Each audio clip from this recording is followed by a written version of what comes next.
Welcome back to Career Capital Research. Today we're breaking down one of the most persistent myths in professional services, the idea that consulting has a hard income cap, that once you hit mid-six figures as a senior consultant or principal, the only way forward is partnership, and that partnership itself is gate-kept by politics. Let's examine the data, challenge the narrative, and show you what actually determines income in consulting. The consulting income distribution reality first. Let's establish what we're actually seeing in the market. According to Bureau of Labor Statistics data and industry surveys from firms like Consulting Us and Vault, the consulting income distribution looks roughly like this. Entry-level consultants, 0-3 years, $80, 000, $130. 000 senior consultants, 4-7 years, $150, 000, $250, 000 managers, 7-10 years, $200, 000, $350, 000 senior managers and principals, 10+ years, $300, 000, $600, 000 partners, $500, 000 to multiple millions. The real data point that matters. Approximately 85% of consultants never make partner. And of those who don't, the vast majority cap out between $400, 000 and $550, 000 annually. But here's what's critical: that's not a glass ceiling imposed by the firm. That's the natural result of their chosen business model. Why the partnership myth persists. Consulting firms deliberately promote the partnership narrative. Why? Because it's motivational. McKinsey, BCG, Bain, and other top-tier firms market themselves as meritocratic pyramids where anyone can make partner. The reality is more nuanced. Take McKinsey as a case study. They promote roughly 5-8% of their consultant-level employees to associate principal, their pre-partner track. Of those, maybe 20-30% eventually achieve partner status. That means if you join McKinsey at the analyst level with 100 of your peers, statistically, one of you might become partner in 15-20 years. The odds are worse than getting into Harvard Law School. But here's the key insight. Firms need this narrative because without the partnership carrot, retention becomes nearly impossible. Consulting is demanding. The hours are brutal. 50-60-hour weeks are standard, with travel often 4 days per week. Without the belief that partnership is achievable, burnout rates would skyrocket even higher than they already are. A 2023 consulting industry report from the Human Capital Institute found that 68% of consultants cite path to partnership as a primary reason for staying with their firm. However, only 12% actually believe they'll achieve it. This gap is intentional. Firms are selling hope, not certainty.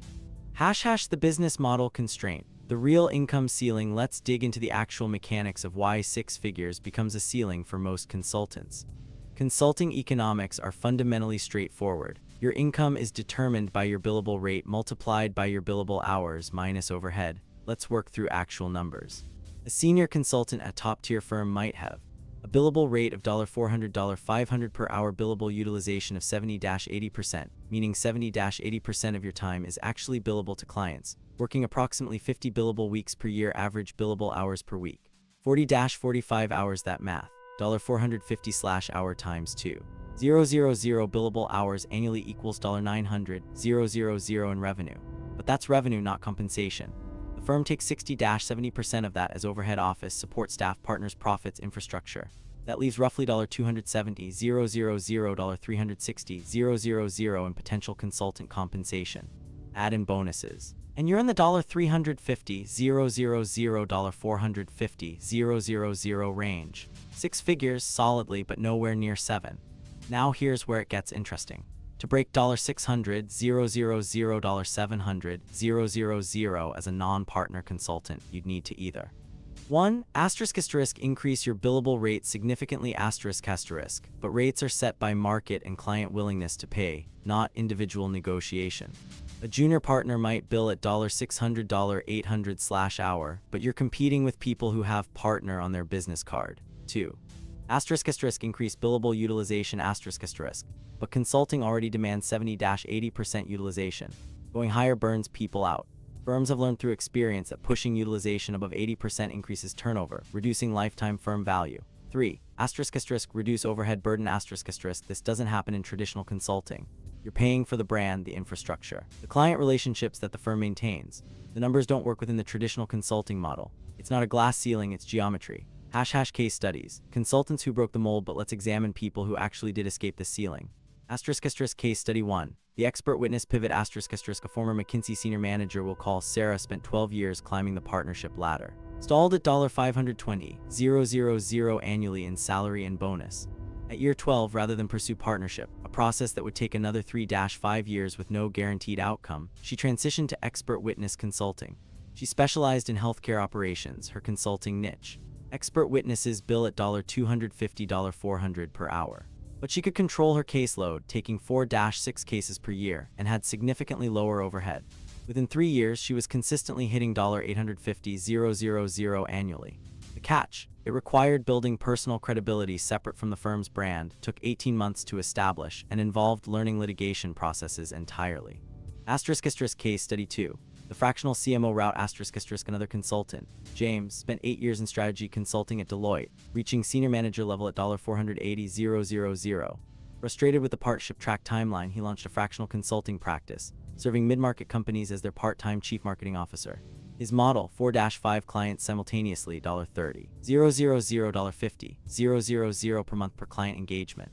Year 1 was brutal, $200,000 revenue with $120,000 in overhead as he built his client base.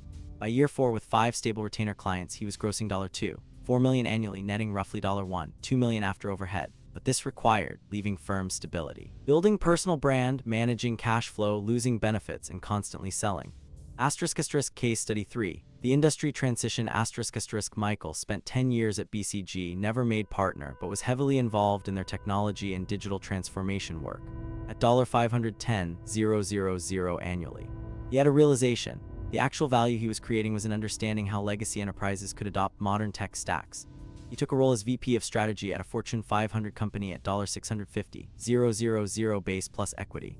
5 years later, with equity vesting and promotions, he was earning $2 million total compensation. The trade-off: he no longer worked across multiple industries, had one boss instead of running his own business, and sacrificed the intellectual variety that drew him to consulting in the first place. The skill set problem. Here's what none of these case studies mention openly.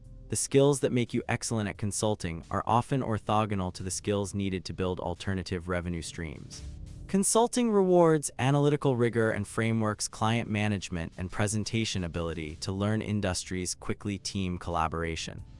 Building alternative income streams requires sales and self-promotion, business development and networking, financial management and cash flow, product thinking for productized services, risk tolerance and delayed gratification. Consultants are trained to avoid risk, to rely on firms for structure and support.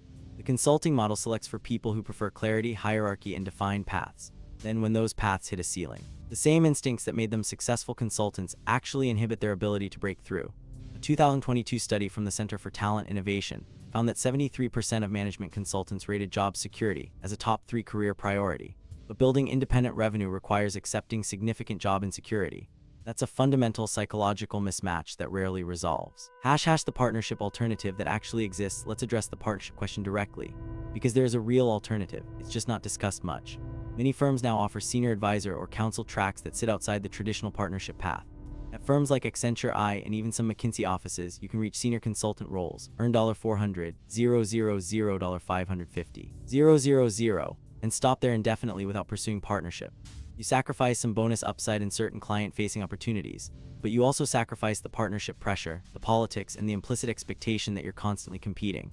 Further, an increasing number of boutique consulting firms, 250-1, 500-person firms, are profitable and growing precisely because they've flattened their hierarchy. At a firm like Huron Consulting or Gallup, senior leaders earn $600,000, $900,000 in compensation because their model is leaner, fewer layers, higher billable utilization for senior staff, more direct client relationships. But you have to know to look for these. The recruiting narratives around Accenture and Deloitte still emphasize the partnership path, even though their data shows 90% plus of their workforce will never reach it.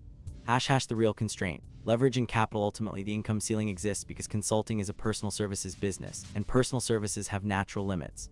Your income is bounded by your personal time. You can't bill more than roughly 2,000 hours per year, multiplied by your rate set by market, not individual negotiation minus overhead.